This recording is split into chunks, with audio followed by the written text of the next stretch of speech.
Hey guys, it's BB202, and just recently LEGO announced what is widely expected to be the next castle set coming out in 2024, and that is the Mountain Fortress, which is part of the Bricklink designer program, and it was designed by the fan Sleepless Night. This is expected to come out early next year.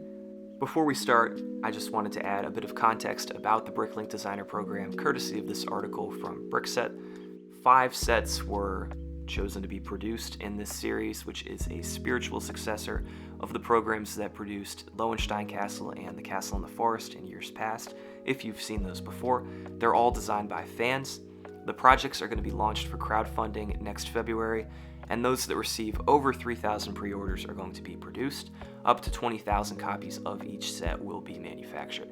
I expect this set in particular to zoom past 3,000 pre-orders. I don't know how quickly it will get to 20,000, but I think it is going to hit that number during its run. As it usually goes with set breakdowns, the way I do it, these are just raw, unscripted thoughts. I do have a couple bullet points here, so we'll go in order down the list, but I'm just going to say exactly what I feel about this set.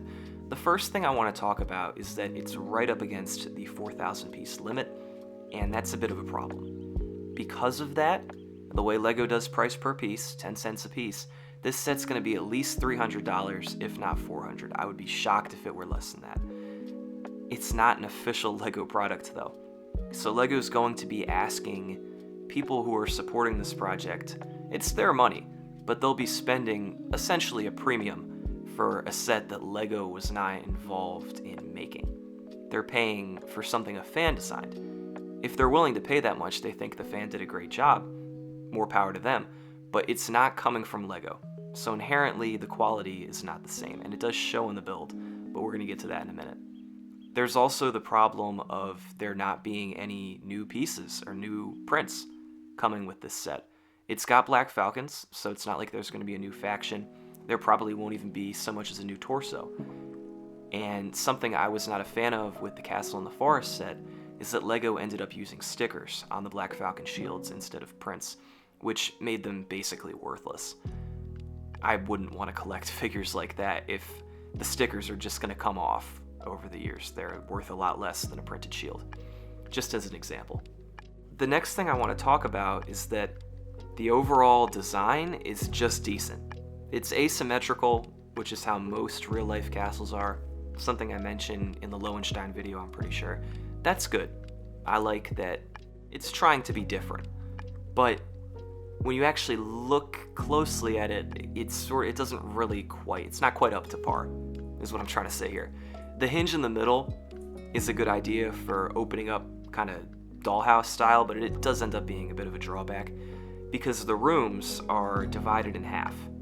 And if you were to place 2 figures in the same room on either side of where the hinge splits, and you opened it up, they would end up in what looks like 2 completely different rooms on opposite ends of the castle.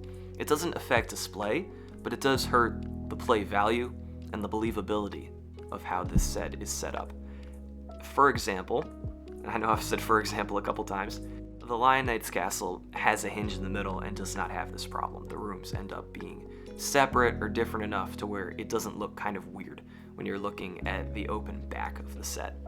The entire middle section is also inaccessible to minifigures. I don't see ladders or stairs there. It's sort of weird when you see ladders and stairs on some parts of the build and not others. I would like it to be more consistent there. This is another problem that the Lion Knight's castle didn't have. As somebody who's familiar with the castle or two, there are a few defensive problems with this castle. I don't understand the tactical value of having a raisable drawbridge that's hard to reach, but a portcullis in the center of the castle that's easy to reach head on with a battering ram. There's nothing stopping you from just breaking down that portcullis and not having to deal with the drawbridge at all. It would make sense if the portcullis was an entrance for a wagon or mounted knights, and the drawbridge gate led to a tower that could be sealed off from the rest of the structure in an emergency, but it doesn't even seem like the portcullis is large enough to accommodate a knight on a horse or wide enough to accommodate a wagon. And the keep seems like it can be reached from the inside via just a wooden door without having to go past the drawbridge at all.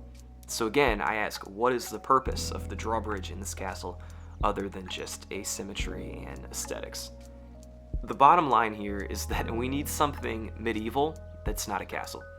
As much as I love castles, as much as you love castles, that's why you're here, there were other things in the Middle Ages that LEGO could be making. They're showing hints of progress in that regard.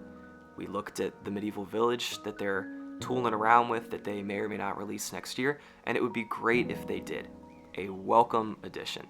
Of course, civilians, always happy to have more of them, but something that's not inherently military focused. There are a few things that I like about this set. I don't want to be too hard on it. I like that it's an original idea.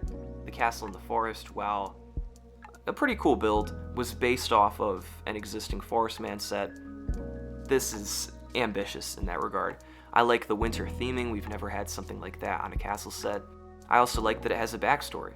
The creator here is showing a bit of imagination in the LEGO spirit. I think that's great.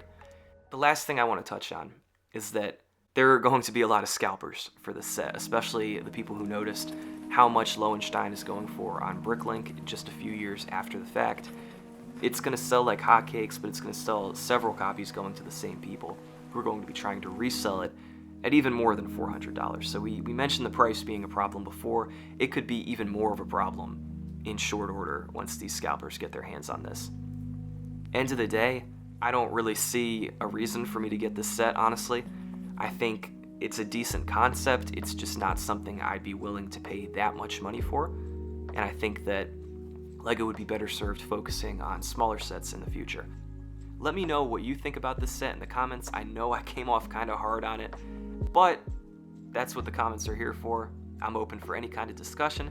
Let me know what you think, whether or not you agree, and I'll be happy to respond. Thanks again for watching, guys.